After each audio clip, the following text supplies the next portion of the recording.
डंक मारने के बाद मधुमक्खियां क्यों मर सकती हैं? इस वजह से एक शारीरिक अंतर, यह गलत धारणा कि मधुमक्खियां हमेशा डंक मारने से मरती है।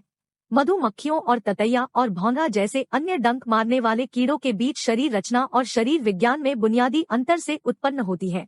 जब मधुमक्खी काटती है तो उसके डंक में कांटे होते हैं जो पीड़ित की त्वचा में घुस जाते हैं। जब मधुमक्खी उड़ने की कोशिश करती है तो यह कांटेदार डंक जहर की थैली के साथ उसके पेट से बाहर निकल जाता है। डंक और जहर की थैली के अलग होने से मधुमक्खी को गंभीर चोट लगती है, जिससे अंततः उसकी मृत्यु हो जाती है।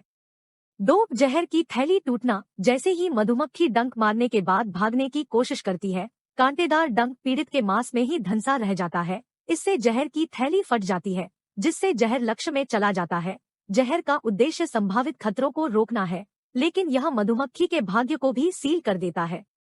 3, मांसपेशियों में संकुचन। जब मधुमक्खी डंक मारती है तो वह डंक को पीड़ित के अंदर तक धकेलने के लिए अपने पेट की मांसपेशियों को सक्रिय कर देती है। यह अनैच्छिक मांसपेशी संकुचन यह सुनिश्चित करता है कि डंक मजबूती से लगा हुआ है और जहर प्रभावी ढंग से वितरित किया गया है। हालांकि यह क्रिया मधुमक्खी की चोटों को भी बढ़ा देती है, क्योंकि वह खुद को मुक्त करने के लिए संघर्ष करती है। 4, महत्वपूर्ण अंगों का नुकसान। जैसे ही मधुमक्खी शिकार से अलग होने का प्रयास करती है, वह अनिवार्य रूप से न केवल अपना डंक बल्कि अपने पेट और पाचन तंत्र का एक हिस्सा भी पीछे छोड़ देती है। जहर की थैली के साथ साथ महत्वपूर्ण अंगों की यह पर्याप्त हानि मधुमक्खी की जीवित रहने की क्षमता को खराब कर देती है।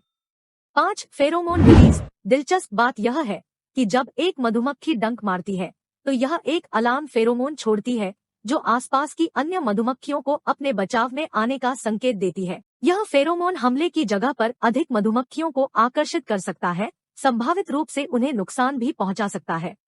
6, छत्ते के लिए आत्मबलिदान। मधुमक्खी का सर्वोच्च बलिदान व्यर्थ नहीं है।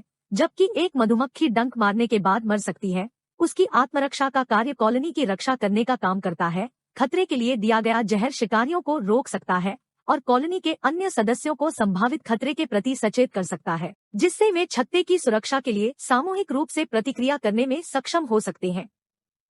7, वर्कर मधुमक्खियां बनाम रानी मधुमक्खियां। यह ध्यान रखना महत्वपूर्ण है कि इस संबंध में सभी मधुमक्खियां समान नहीं है। श्रमिक मधुमक्खियां, जो मादा मधुमक्खियां होती हैं, जो छत्ते की तलाश और सुरक्षा के लिए जिम्मेदार होती है, आमतौर पर डंक मारने के बाद मर जाती है। इसके विपरीत रानी मधुमक्खियों और नर मधुमक्खियों, जिन्हें ड्रोन के रूप में जाना जाता है, में कांटेदार डंक संरचना का अभाव होता है और वे एक ही परिणाम का सामना किए बिना कई बार डंक मार सकते हैं। यदि आप इस वीडियो का अगला एपिसोड चाहते हैं तो कृपया कमेंट में यस लिखें। और अगर आपको वीडियो पसंद आए तो चैनल को लाइक, शेयर और सब्सक्राइब करें।